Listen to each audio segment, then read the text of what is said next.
Astaghfirullah. Bismillahirrahmanirrahim. Assalamualaikum warahmatullahi wabarakatuh.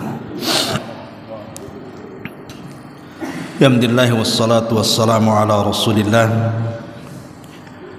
wa ala alihi wa sahbihi wa mawalah wa la hawla wa la quwwata illa billahi wa ba'du. Alhamdulillah, segala puja dan puji hanya milik Allah subhanahu wa ta'ala. Di siang hari ini kembali kita bisa duduk untuk bertolabul ilmi di Masjid Nidaul Ilmi setelah hampir 2 pekan kita libur karena ada hal, dan siang ini kita akan mulai lagi kajian kita setiap Rabu siang, dan pembahasan di siang hari ini kita akan membahas tentang ciri-ciri seorang muslim yang baik. Ma'asyiral muslimat yang dimuliakan Allah subhanahu wa ta'ala,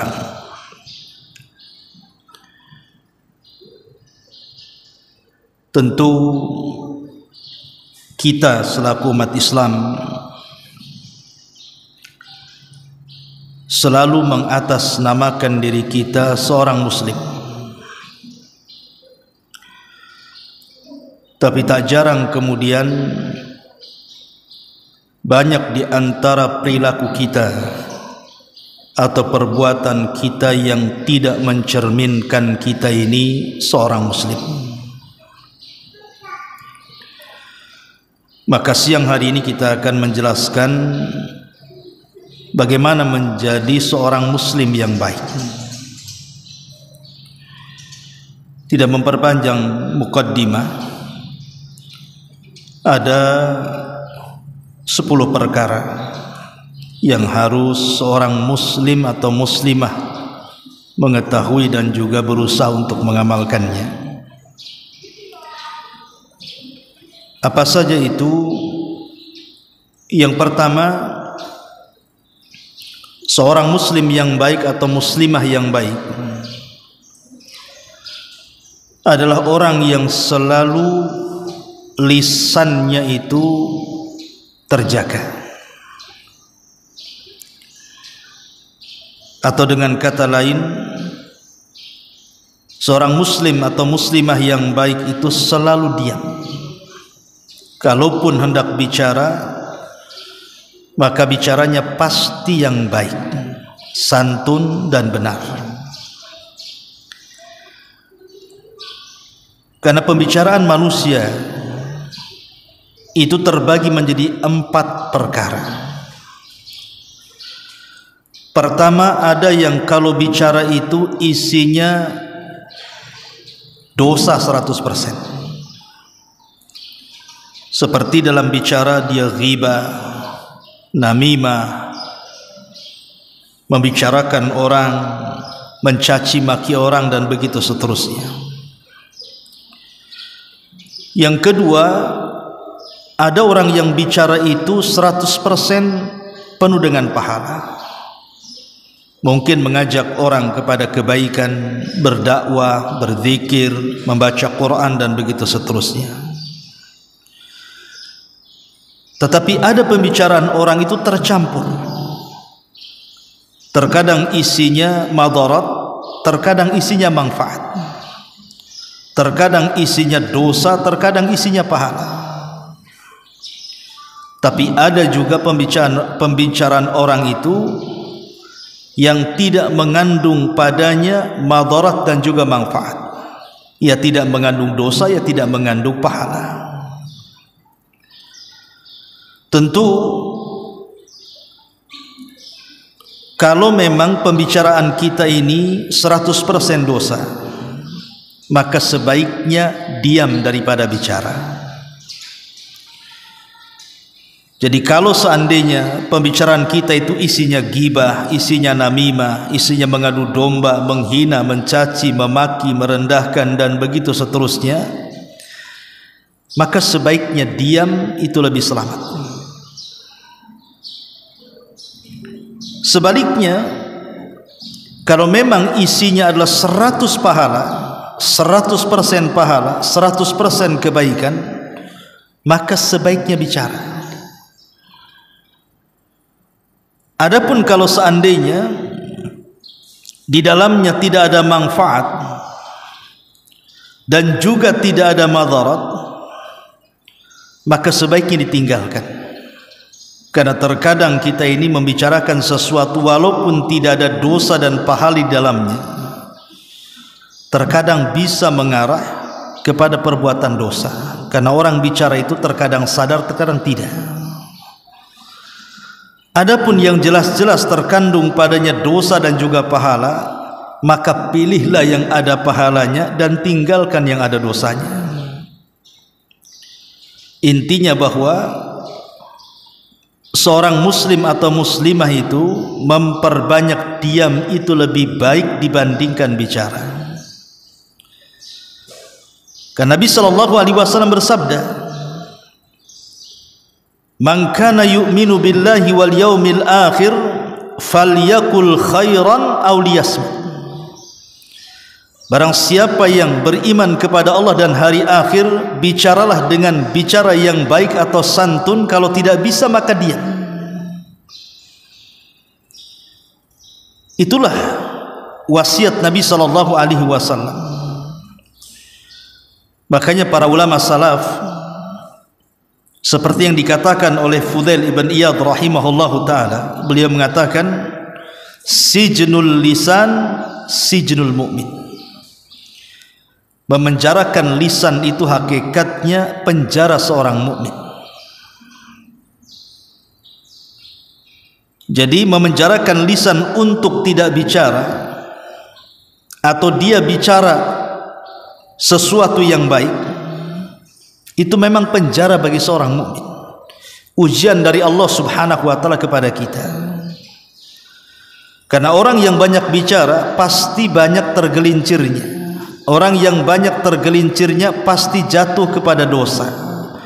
Dan orang yang banyak dosa sudah jelas pasti akhirnya masuk neraka. Naudzubillah. Bahkan Abdullah ibn Abi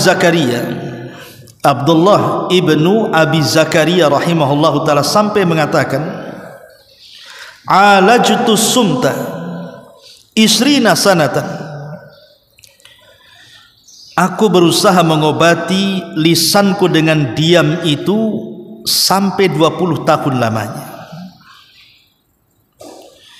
Sampai dia mengatakan, aku berusaha mengobati lisanku supaya bisa diam itu sampai 20 tahun lamanya.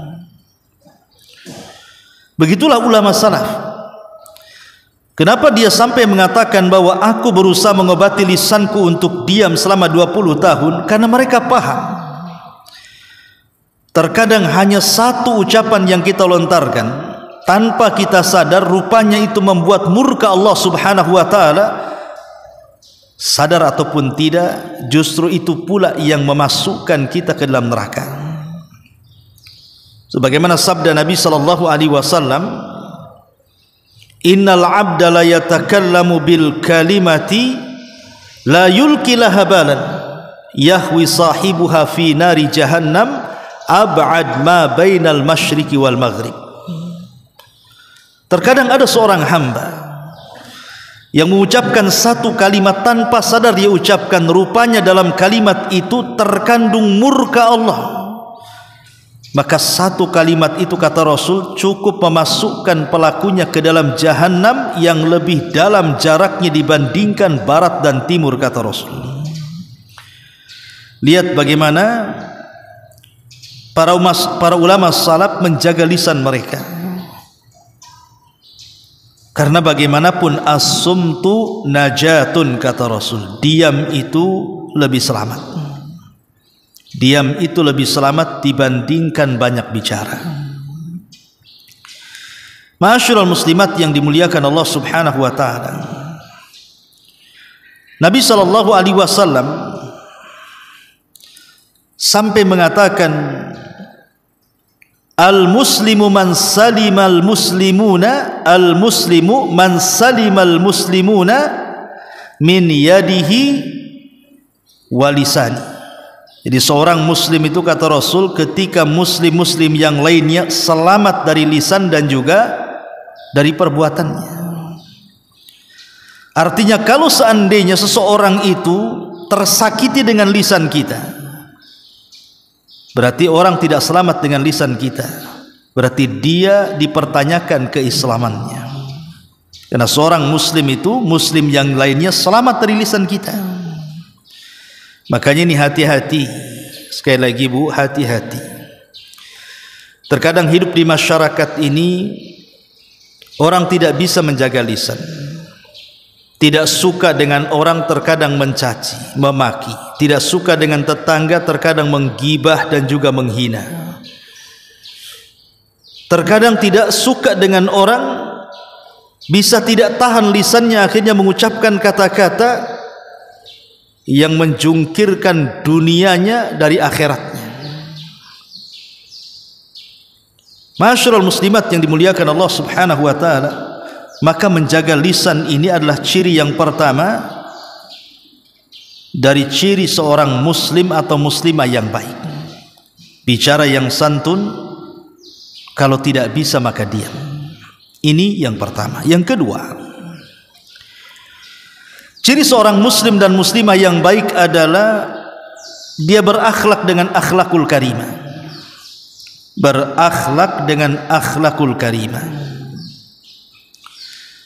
Ibu-ibu yang dimuliakan Allah Subhanahu wa taala, akhlak ini ada seagung-agungnya perkara yang bisa mendekatkan kita kepada Allah.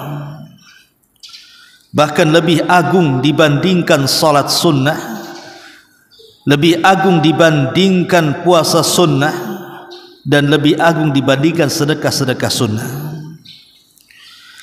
Nabi SAW sampai mengatakan, innal mu'min la yudriku bi husni khuluqihi darajatas saimil qa'im. Terkadang seorang mukmin, dia akan mendapatkan derajat yang paling tinggi di sorga itu, melebihi orang yang berpuasa atau yang salat malam. Dengan cara apa? Dengan cara berakhlak dengan akhlak yang baik. Subhanallah.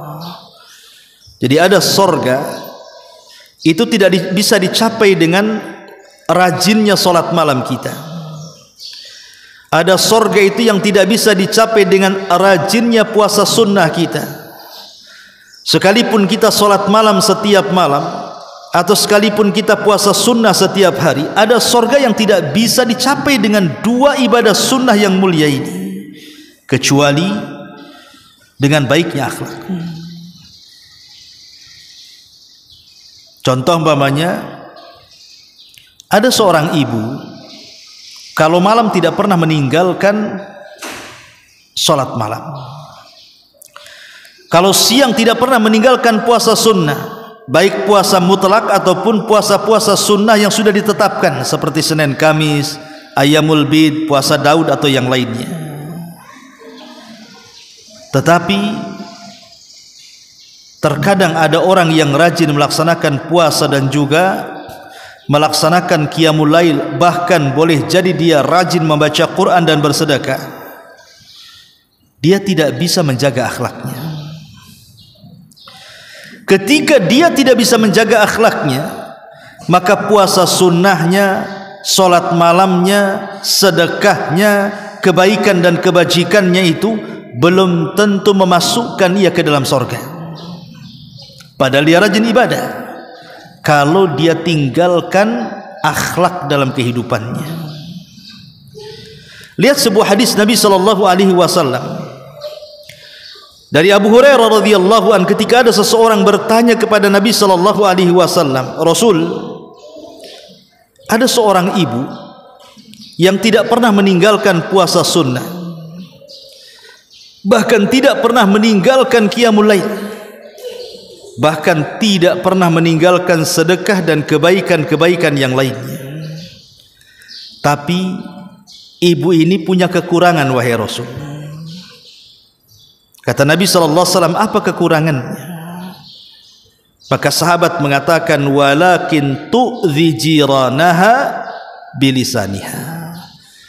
Tapi dia enggak punya akhlak, suka menyakiti tetangganya dengan lisannya. Maka Nabi SAW langsung mengatakan, la khaira fiha. Wanita itu tidak punya kebaikan, kata Rasul. Bal hiya min ahlin nar, bal hiya min ahlin nar. Wanita itu layak masuk neraka, wanita itu layak masuk neraka. Lihat, gara-gara tidak punya akhlak, buruk muamalah dengan tetangga, solat malamnya tidak menjamin masuk surga, puasa sunnahnya tidak bisa menjamin masuk surga, bahkan sedekah dan kebaikan-kebaikan yang lainnya pun tidak bisa menjamin dia masuk surga ketika akhlaknya tidak ada. Maka penting akhlak itu. Bahkan Nabi SAW sampai mengatakan, ma min syai'in athqal fi mizanil mu'min yaumal qiyamah min khuluqil hasan. Tidak ada sesuatu bagi seorang mukmin itu yang lebih memberatkan timbangan kelak pada hari kiamat melebihi baiknya akhlak. Sekalipun boleh jadi mungkin ibadah sunnahnya kurang, mungkin ibadah puasa ibu kurang, jarang puasa sunnah, atau mungkin boleh jadi ibu kurang sholat malamnya, atau mungkin boleh jadi kurang sedekahnya, atau mungkin boleh jadi kurang baca Qur'annya, kurang berzikirnya, tapi ibu berusaha terus memperbaiki akhlaknya. Akhlak dengan suaminya, akhlak dengan orang tuanya, akhlak dengan anak-anaknya, akhlak dengan tetangganya, akhlak dengan sesama kaum muslimnya, bahkan akhlak kepada binatang sekalipun. Maka justru orang yang mempertahankan akhlak yang baik, walaupun dia kekurangan daripada salat sunnah, puasa sunnah, sedekah sunnah dan yang lainnya, tapi akhlak ini bisa menjadikan seseorang masuk ke dalam surga. Maka seorang muslim dan muslimah yang baik adalah orang yang senantiasa berusaha berakhlak. Seperti apa akhlak itu? Ya tentu kalau kita bicara tentang akhlak, akhlak itu luas. Kelembutan adalah akhlak, kedermawanan adalah akhlak, kebaikan adalah akhlak, mudah memaafkan adalah akhlak, kesabaran adalah akhlak, bahkan istiqomah adalah akhlak, keadilan adalah akhlak, kejujuran juga akhlak, bahkan al-wafa. Wafa itu artinya membalas kebaikan orang dengan kebaikan yang jauh lebih besar adalah akhlak. Seseorang yang amanah adalah akhlak. Seseorang yang lebih mendahulukan orang lain adalah akhlak. Seseorang yang penuh dengan rahmat kasih sayang adalah akhlak. Seseorang yang menjaga kehormatannya adalah akhlak. Seseorang yang tawadu, rendah hati adalah akhlak. Orang yang zuhud akhlak. Orang yang lapang dada adalah akhlak. Pemberani adalah akhlak. Ikhlas adalah akhlak. Macam-macam bentuk akhlak itu. Tetapi Al-Imam Ibn Taimiyah rahimahullahu ta'ala dalam fatwanya, dan juga dinukilkan oleh Al-Imam Ibnul Qayyim muridnya dalam kitabnya Madarijus Salikin, beliau mengatakan bahwa baiknya akhlak itu ada di 4 perkara. Jadi puncak baiknya akhlak seseorang itu ada di 4 perkara. Kalau ibu bisa melaksanakan 4 perkara ini, maka ibu di puncak akhlak. Pertama, as-sabru, sabar. Ibu bisa sabar. Sabar untuk tidak menyakiti orang, atau sabar ketika disakiti orang. Yang kedua, al-iffah, mampu menjaga kehormatan. Ibu bisa menjaga kehormatan ibu di hadapan manusia, menjaga kehormatan suami di hadapan manusia, menjaga kehormatan keluarga di hadapan manusia. Kemudian yang ketiga asy-syaja'ah, keberanian. Berani menyampaikan yang benar, berani mengakui kesalahan dan begitu seterusnya. Termasuk yang keempat al-adlu, keadilan. Tidak suka dengan kezaliman, dia suka dengan keadilan.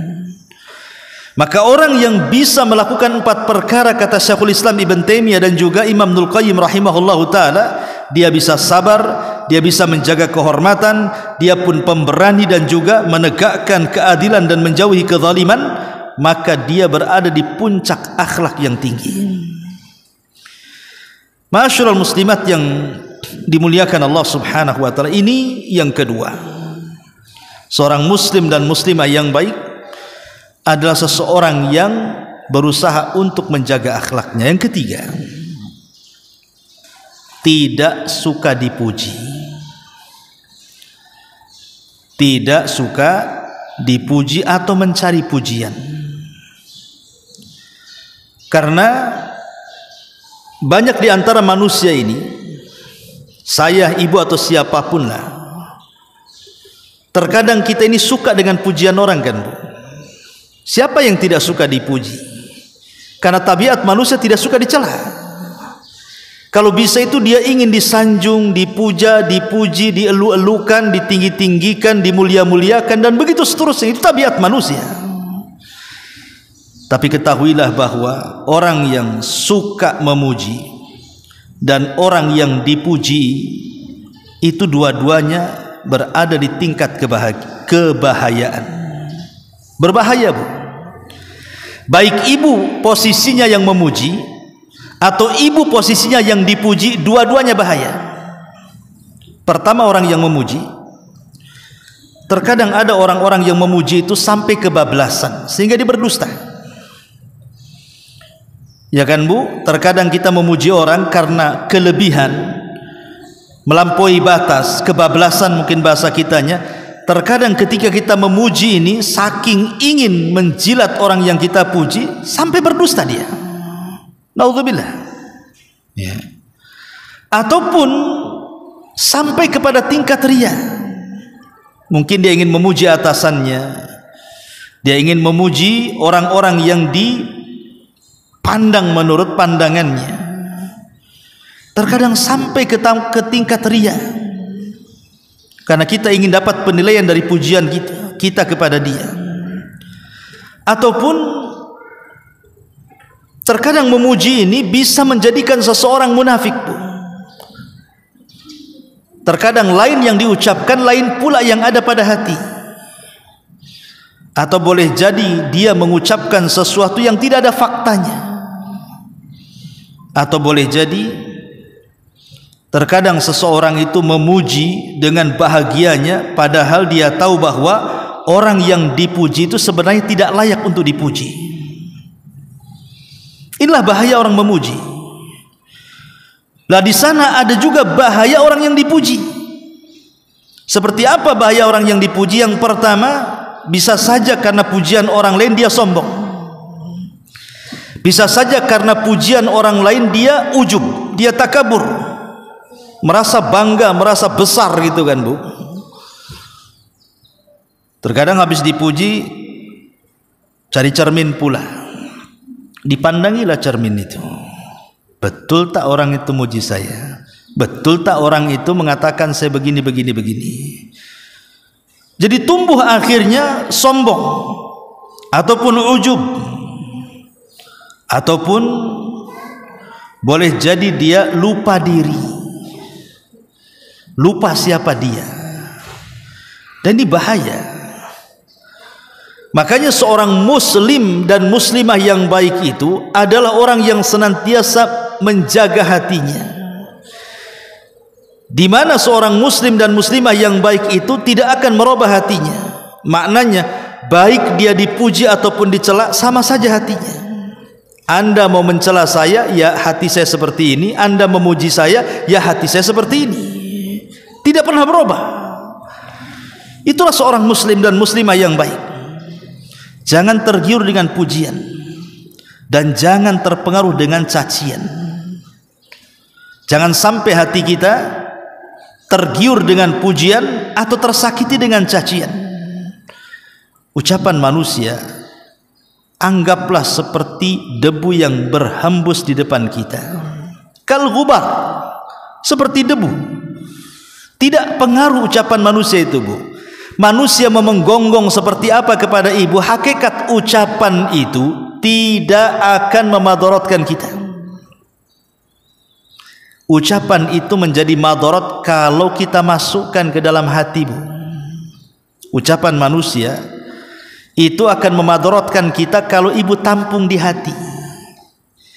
Tapi kalau ibu tidak menampung ucapan manusia, baik berupa pujian atau celaan, bahasanya masuk dari telinga kanan keluar ke telinga kiri, atau boleh jadi mungkin masuk ke telinga kanan tidak sempat masuk ke telinga kiri karena mental, maka orang ini tidak akan terpengaruh dengan ucapan, baik ucapan itu dalam bentuk celaan atau pujian. Karena ingat, seorang muslim tidak akan berubah hatinya. Maka akhlak seorang muslim, jangan suka ingin dipuji. Jangan suka ingin dipuji. Karena siapa yang mencari pujian kemudian dia tidak dapat pujian, maka dia akan sakit hati, Bu. Contoh, Bu, ibu berbuat baik, anggaplah sedekah. Seseorang bersedekah, mungkin ibu sedekah ke tempat saya untuk pembangunan pesantren, sedekah 1 juta dengan harapan saya memuji ibu. Ketika tiba-tiba saya tidak memuji, saya kira ibu akan sakit hati. Percuma saya sumbang 1 juta, Ustadz, tak ada tuh cerita-cerita, ya minimalnya terima kasih atau apa gitu kan. Kok diam saja? Padahal Aisyah radhiyallahu anha itu kalau dia berinfak, Bu, dia tidak mau mendengar ucapan terima kasih dari orang yang diberinya. Jadi kalau dia memberi itu langsung menutup pintu, Bu, karena dia niatkan pemberian itu karena Allah, bukan menunggu doa orang yang diberi. Itulah Aisyah ummul mukminin radhiyallahu anha. Maka akhlak seorang muslim dan muslimah yang baik adalah dia tidak suka dipuji. Nabi sallallahu alaihi wasallam dalam sebuah hadis mengatakan, "Idza kana al-muslimu idza kana mukhalitan lin-nas wa yasbiru ala adahum khairun minal muslimi alladzi la yukhalitun nas wa la yasbir ala adahum." Seorang muslim apabila dia bersosial dengan manusia, bergaul dengan manusia, kemudian sabar dengan ujian manusia. Mungkin orang itu tidak ada yang memuji ibu ketika ibu berbuat baik, bahkan justru dicela, tapi dia sabar. Itu jauh lebih baik, kata Rasul, dibandingkan seorang muslim yang hidup sendirian dan tidak pernah bersosialisasi dengan manusia. Pamannya ibu di dalam rumah saja nggak pernah keluar, nggak mau keluar, pokoknya di rumah saja. Alasannya apa? Takut kalau ngomong salah bicara. Jadi ibu betul-betul memenjarakan di dalam rumah. Kemudian satunya bergaul dengan masyarakat. Ya, namanya masyarakat itu kadang-kadang ada yang baik lisannya, ada yang tidak baik, tapi dia sabar kepada yang tidak baik. Maka yang bermasyarakat, yang sabar dari ucapan yang tidak baik dari manusia, lebih baik, kata Rasul, dibandingkan seorang muslim yang mengisolasi dirinya, tidak mau berjumpa dengan manusia. Karena sering saya ulang-ulang, ada manusia-manusia yang diciptakan itu, Bu, seperti keledai. Apa maksudnya seperti keledai? Disebutkan dalam surah Luqman. Ketika Allah Subhanahu wa taala menjelaskan tentang seburuk-buruk binatang, Allah Subhanahu wa taala menyebutkan adalah seburuk-buruk binatang, maksudnya suaranya ada sautul himar, adalah suara keledai. Inna angkaral aswat la sautul hamir, kata Allah. Sesungguhnya seburuk-buruk suara adalah suara keledai. Karena suara keledai itu kalau dia bersuara apalagi di malam hari menunjukkan dia melihat syaitan, sama dengan suara anjing. Bagaimana Allah Subhanahu wa taala, Dia yang menciptakan keledai, Dia yang menciptakan suara keledai, Dia pula yang mengatakan seburuk-buruk suara keledai. Seolah-olah Allah ingin mengatakan ada manusia-manusia itu seperti keledai.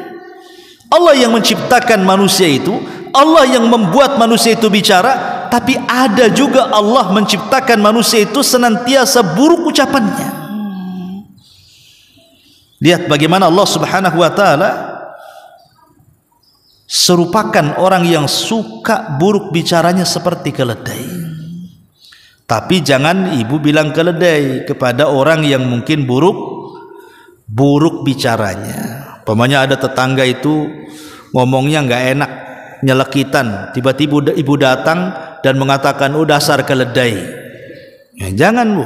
Ya, Quran itu maksudnya hanya memirip-miripkan bahwa orang yang buruk suaranya, artinya orang-orang yang tidak bisa menjaga lisannya, itu sama dengan keledai. Tapi bukan berarti ibu jangan mengkeledai-keledaikan orang yang buruk ucapannya, tidak. Allah yang mengatakan seperti keledai. Artinya kita anggap saja, biarin aja lah. Anggap aja seperti keledai. Yang itu Bu ya. Ini yang keempat. Ini yang ketiga. Yang keempat, di antara akhlak seorang muslim dan muslimah yang baik adalah seseorang yang lisannya senantiasa tersenyum. Seseorang yang lisannya itu senantiasa tabassum, tersenyum. Al-Imam At-Tirmidzi menyebutkan sebuah hadis dari Nabi sallallahu alaihi wasallam, anna an-nabiy sallallahu alaihi wasallam qala al-muslimu Nabi sallallahu alaihi wasallam mengatakan dari hadis Abdullah ibn Al-Harith ibn Hazm radhiyallahu an, kata Nabi Abdullah ibn Harith ibn Hazm radhiyallahu an, ma ra'aitu ahadan aktsar tabassuman min Rasulillah sallallahu alaihi wasallam. Aku tidak pernah melihat seseorang, kata Abdullah ibn Harith ibn Hazm ini, seseorang yang paling banyak tersenyum melebihi Rasul. Aku tidak pernah melihat seseorang yang paling banyak tersenyumnya melebihi Nabi. Subhanallah. Jadi hidupnya Nabi itu untuk tersenyum Bu. Bahkan dalam sebuah hadis yang lain dari Jari ibn Abdillah Al-Bajali radhiyallahu, dia mengatakan, ma hajabani Rasulullah sallallahu alaihi wasallam mundu aslamtu wala ra'ani illa dhahik. Kata Nabi, kata Jari ibn Abdillah Al-Bajali, dia mengatakan, Nabi tidak pernah aku lihat kecuali dia senantiasa tersenyum dan tertawa. Artinya Rasul itu lisannya menunjukkan keindahan, karena senyum itu indah Bu. Kadang-kadang ibu ucapannya sudah bagus, tertata, santun, tapi kalau kurang senyum Bu, terkadang ibu dianggap sombong di masyarakat. Tapi kalau ibu sebelum bicara senyum, saat bicara senyum, setelah bicara senyum, maka senyum dalam pembicaraan itu menghiasi pembicaraan yang tadinya baik, santun, makin baik dan santun lagi. Karena itu menandakan akhlak. Lihat Nabi sallallahu alaihi wasallam, dikisahkan oleh Aisyah radhiyallahu anha. Jadi satu hari Nabi sedang safar. Ketika sedang safar, Rasul kebetulan dengan Aisyah. Maka Rasul meminta pasukan untuk duluan, dan Rasul berjalan berdua dengan Aisyah di belakang. Tiba-tiba Nabi sallallahu alaihi wasallam bersama Aisyah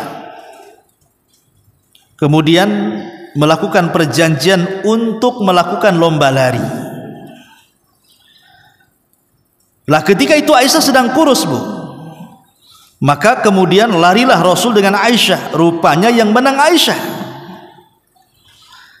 Tapi setelah waktu berlalu, Aisyah pun kemudian sudah tidak kurus lagi, dia gemuk. Ya, orang Arab kan gitu Bu ya, sampai sekarang gitu ya, kalau istrinya gemuk berarti memang suaminya baik katanya, berarti suka ngasih makan ya Bu ya. Tapi kalau orang Batam beda. Ini kalau istrinya gemuk apa katanya? Tak pandai jaga badan katanya. Kan itu ya. Kalau orang Arab makin gemuk makin senang dia. Ya. Kalau orang Batam makin gemuk makin stres. Dibilang tak jaga badan. Jadi setelah Aisyah gemuk, kemudian Nabi SAW mengajak duel lomba lari lagi. Akhirnya lomba lari dah dua orang ini. Rasul menang karena Aisyah gemuk, susah larinya kan orang gemuk tuh. Lah ketika itu Nabi SAW tertawa kepada Aisyah dan mengatakan, lomba yang ini, kata Rasul SAW, ini sebagai balasan lomba yang dulu waktu kau kurus katanya. Rasul menang. Kira-kira ibu pernah lomba nggak lari sama suami itu? Kali-kali lomba lari lah sama suami ya. Ini Rasulullah SAW juga bercanda kan, tersenyum dia dengan Aisyah radhiyallahu anha. Ya. Kemudian juga dikisahkan dari Zaid ibn Arqam radhiyallahu an, ketika safar. Zaid ibn Arqam ini banyak masalah. Jadi ketika safar itu nampak gitu loh masalah di mukanya itu. Rasul melihat. Kan ibu bisa lah nampak kan, orang yang banyak utang dengan orang nggak punya utang kan nampak tuh dari mukanya Bu. Atau orang yang banyak uang dengan orang yang nggak ada duit itu kan nampak juga jalannya tuh. Ya Rasul nampak nih Zaid ini nampaknya banyak masalah nih. Rasul ingin mencandai. Akhirnya Nabi SAW tiba-tiba mengejar Zaid ibn Arqam dalam safar itu, tiba-tiba menjewer kupingnya. Ya sontak aja kaget kan gitu. Siapa yang berani menjewer kuping saya katanya ketika dilirik turunnya Rasulullah. Dan tiba-tiba Nabi SAW tertawa, aku pun tersenyum. Ketika itu demi Allah aku tidak pernah senang seperti senangnya hari itu dijewer Nabi. Ya kan Bu? Ibu kok dijewer saya marah itu. Tapi sahabat dijewer Nabi senang dia. Jadi adalah sahabat bertanya kepada Zaid ibn Arqam ini dan mengatakan, ya Zaid, kenapa kau tersenyum? Apa yang dibisikkan Rasul kepadamu? Kata Zaid, tidak, Rasul tidak membisikkan, dia hanya menjewer kupingku saja. Tiba-tiba dia tersenyum, aku tertawa katanya. Lihat, Nabi SAW mengajarkan bagaimana supaya kita ini tertawa, karena Rasul mengatakan tabassumuka fi wajhi akhika laka sadaqah. Senyum kamu kepada saudaramu itu dianggap sedekah. Makanya sering saya katakan, ibu kalau suka senyum pasti manis Bu. Tapi kalau sekali-kali senyum, lama tak senyum, senyum lagi, itu ada apa-apa tuh ya. Kok orang itu jarang tersenyum, kok senyum. Jangan-jangan nih, jangan-jangan katanya. Jadi bagaimana Nabi SAW memasukkan tabassum di sini kepada saudara kita ini bagian daripada sedekah. Ibu kalau lagi marah tapi senyum itu dianggap tidak sedang marah Bu. Coba saja Bu ya. Senyum ini kadang-kadang mencairkan suasana. Suami lagi marah, ibu ketawa saja depan suami itu, tak jadi marah dia. Atau boleh jadi marahnya makin Ustaz, kayak diejek katanya. Tapi insya Allah Bu, senyum itu bisa mencairkan suasana. Justru orang yang jarang tersenyum, jarang tertawa itu kayaknya serius sekali hidupnya tuh. Ya, bisa stroke gitu orang jarang senyum itu. Jadi ini juga diantara akhlak seorang muslim, suka tertawa dan tersenyum kepada orang lain. Kemudian juga diantara akhlak seorang muslim dan muslimah yang lainnya, tidak suka dendam, tidak suka menaruh dendam. Disebutkan di dalam Al-Quranul Karim ketika Allah Subhanahu wa ta'ala menyebutkan ciri-ciri orang yang bertakwa, apa kata Al-Quran? Wal kadhiminal ghaidha wal afina 'anil nas. Orang-orang yang bertakwa adalah orang-orang yang menyembunyikan marahnya dan dia berusaha untuk memaafkan manusia. Wallahu yuhibbul muhsinin, dan Allah suka dengan orang-orang yang berbuat baik. Lihat di sini ada 3 akhlak. Pertama, menyembunyikan marah. Yang kedua, di sebalik menyembunyikan marah dia berusaha memaafkan manusia. Kemudian di balik memaafkan manusia ingin berbuat baik kepada orang yang membuat marah kepada kita. Ini kan luar biasa. Bahkan ada satu kisah yang dulu pernah saya ceritakan kan Bu, kisah Zainul Abidin. Namanya Ali ibn Husain ibn Ali ibn Abi Thalib. Dia punya pembantu. Pembantu ini atau budak gitu ya, disuruh untuk mengambilkan air panas. Ya entah mau ngeteh, entah mau ngopi lah bahasa kita hari ini. Tiba-tiba kemudian budaknya ini setelah mengambilkan air yang cukup panas, ketika sudah dekat dengan majikannya, entah tersandung, entah kepleset, entah apa gitu ya, tiba-tiba tumpahlah air itu mengenai bajunya Zainul Abidin, majikannya. Ya sontak Zainul Abidin mulai marah dia, mukanya memerah, kan nampak orang marah itu. Tapi pembantunya pandai. Sebelum tuannya marah, dia membacakan ayat ini dan mengatakan, wahai Tuan, bukankah Allah Subhanahu wa ta'ala menyebutkan bahwa ciri-ciri orang yang bertakwa adalah orang-orang yang menyembunyikan perasaan marahnya. Orang-orang yang menyembunyikan perasaan marahnya. Al-kadhiminal ghaidh. Ketika mendengar kalimat itu, maka Zainul Abidin langsung terdiam dan mengatakan, ya kalau begitu aku tidak akan marah. Kemudian pembantunya mengatakan, tapi masih kurang wahai Tuan, karena Quran melanjutkan firman-Nya wal afina 'anil nas. Ciri orang yang bertakwa adalah orang yang memaafkan manusia. Maka Zainul Abidin mengatakan, ya kalau begitu aku maafkan kamu, katanya. Tapi masih kurang lagi wahai Tuan, bahwa ciri orang yang bertakwa bukan hanya memaafkan manusia, tetapi juga wallahu yuhibbul muhsinin. Allah suka dengan orang-orang yang berbuat baik. Kata Zainul Abidin, ya kalau begitu sudah ku merdekakan kamu, kamu merdeka karena wajah Allah Subhanahu wa ta'ala. Subhanallah. Ya. Jadi orang-orang yang berusaha untuk tidak pendendam, maka itu ciri seorang muslim dan muslimah yang baik. Kemudian juga ciri-ciri orang yang muslim, seorang muslim dan muslimah yang baik adalah suka membahagiakan orang lain, suka menghibur orang.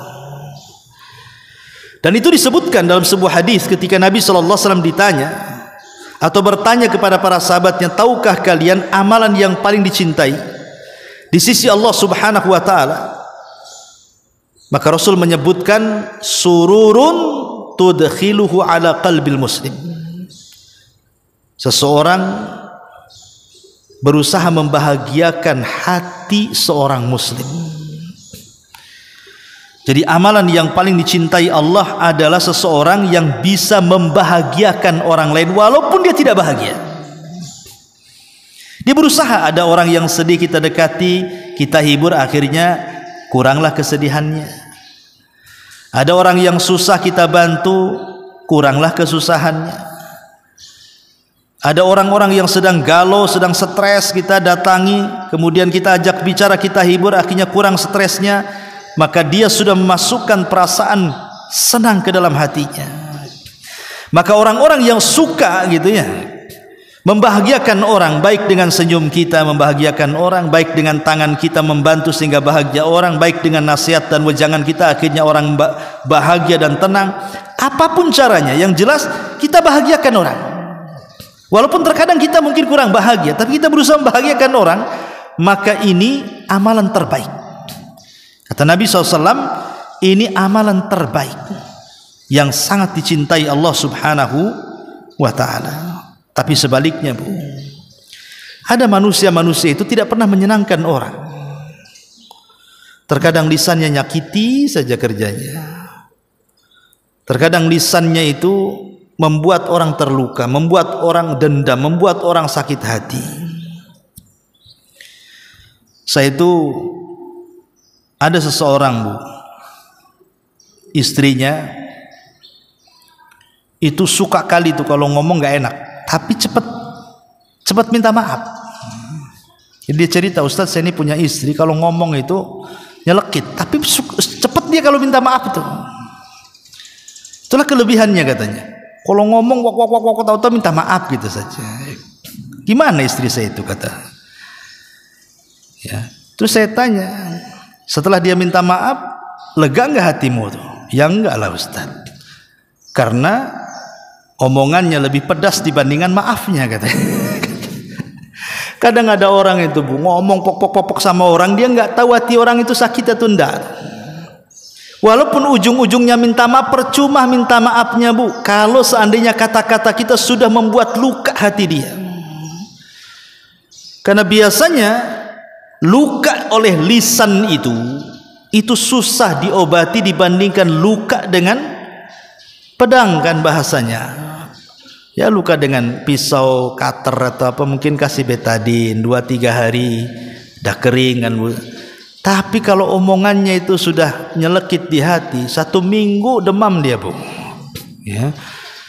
Jadi ya nggak bagus juga punya istri kayak seperti itu. Ya, mungkin kelebihannya dia minta maaf. Tapi sekali lagi, kadang-kadang ya bisa saja maaf itu menjadikan orang terhibur, akhirnya lukanya hilang. Tapi ada yang permintaan maaf itu tidak bisa dimaafkan, tidak ada maaf bagimu kadang-kadang. Maka hati-hati, jangan melukai orang, yang ada justru bahagiakan orang. Kasihan kan, Bu, kadang tetangga kita itu, mungkin ibu punya tetangga, dia sudah capek, 1 hari dia ngurus anak, ngurus suami, ngepel, masak gitu ya, ke pasar. Mungkin dia udah capek, lelah, letih 1 hari, badannya sudah capek. Ibu pula tetangganya nyakiti dia, kan nggak punya perasaan, Bu. Orang sudah capek badannya, ibu pula buat capek pikirannya. Coba seandainya itu kejadian sama ibu, ya kan, ibu sudah lelah masak, sudah lelah ngurus anak, sudah lelah ngurus suami, sudah lelah, pokoknya dengan aktivitas rumah tangga ibu sudah lelah. Tiba-tiba suami tetangga nyakitin ibu, kan gimana rasanya tuh? Itu dua-duanya lelah kan, Bu.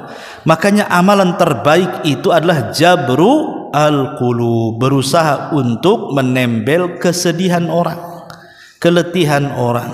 Ya, dengan cara apa?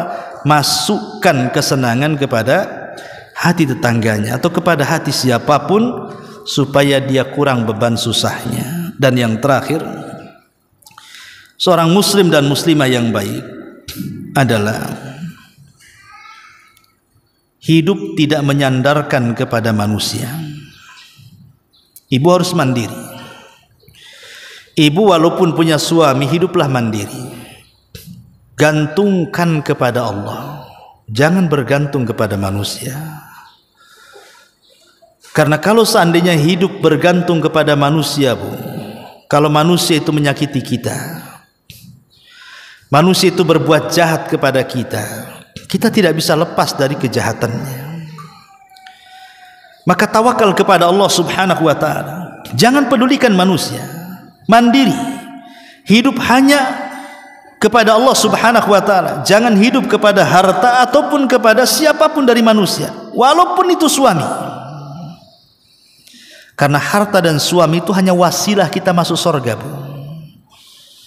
Ingat, harta kita, anak kita, suami kita itu hanya wasilah, bukan tujuan.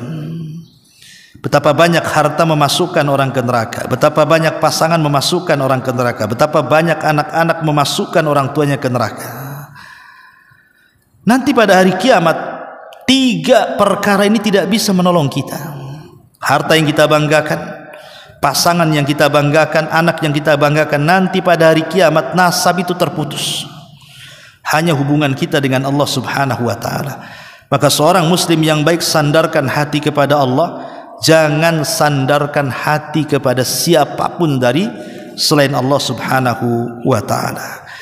Wallahu a'lam bishawab. Ini di antara ciri-ciri seorang muslim atau muslimah yang baik menurut Al-Quran dan Sunnah, dan juga perkataan para ulama salaful ummah.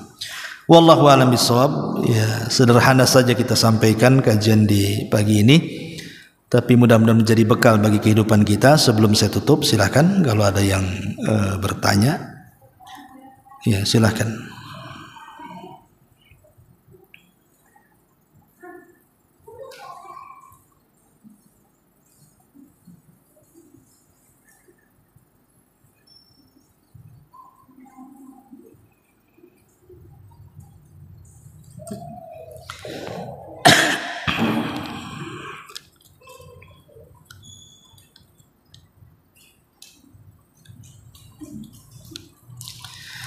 Assalamualaikum Ustaz. Waalaikumsalam. Bagaimana kalau suami kita yang suka memuji kita, istri, terus kadang suka melayang-layang perasaan ini?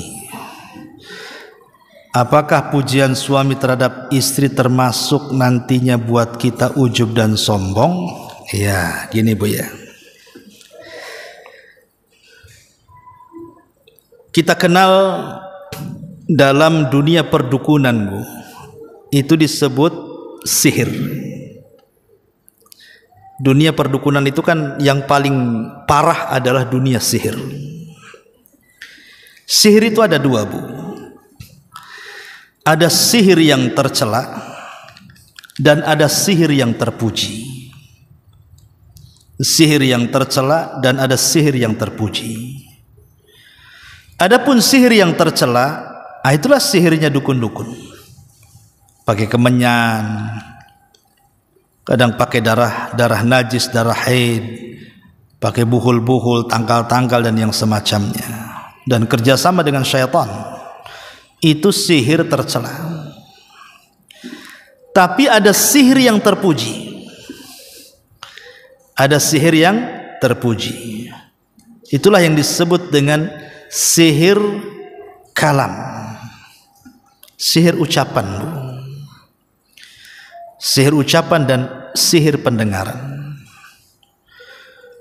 Nah, salah satu sihir ucapan yang terpuji adalah ketika seorang suami memuji istri.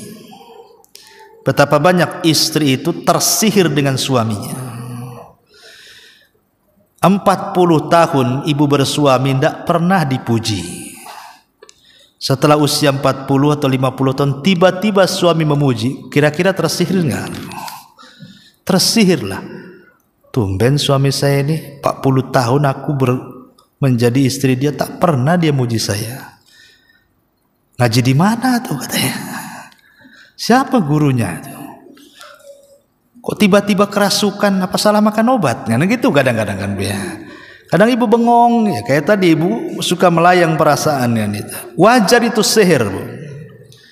Suami kalau memuji ibu kemudian ibu melayang-melayang, itu ibu terkena sihir tuh. Karena Rasul yang mengatakan, inna minal bayani la sihr. Terkadang dari ucapan-ucapan manusia itu bisa menyihir orang, seperti seorang penceramah. Kadang-kadang menyihir orang Bu. Ada seorang penceramah itu suruh sedekah-sedekah semua. Bahkan dipalak pula dalam sedekahnya itu. Kamu harus nyerahkan sekian, kamu harus, dia bisa tersihir Bu, kayak hipnotis. Kadang-kadang ucapan manusia itu membuat orang tersihir. Atau ucapan seorang suami kepada istri itu terkadang tersihir dari mendengar pujian-pujian tadi. Lah ini sihir kalau suami ke istri ya itu baik ya. Ibu terkena sihir gitu ya. Tapi apakah kemudian ibu membuat ujub dan sombong? Saya kira enggak lah. Dalam hidup rumah tangga itu enggak sampai ke situ. Enggak sampai ke tingkat ujub dan sombong. Enggak biasanya ya. Itu tanda sayang dan cinta suami, ingin memuji istrinya saja. Ya, wallahu a'lam. Ya, saya kira cukup. Mungkin kita tutup. Subhanakallahumma bihamdika asyhadu an la ilaha illa anta astaghfiruka wa atubu ilaik. Allahu ta'ala alam. Assalamualaikum warahmatullahi wabarakatuh.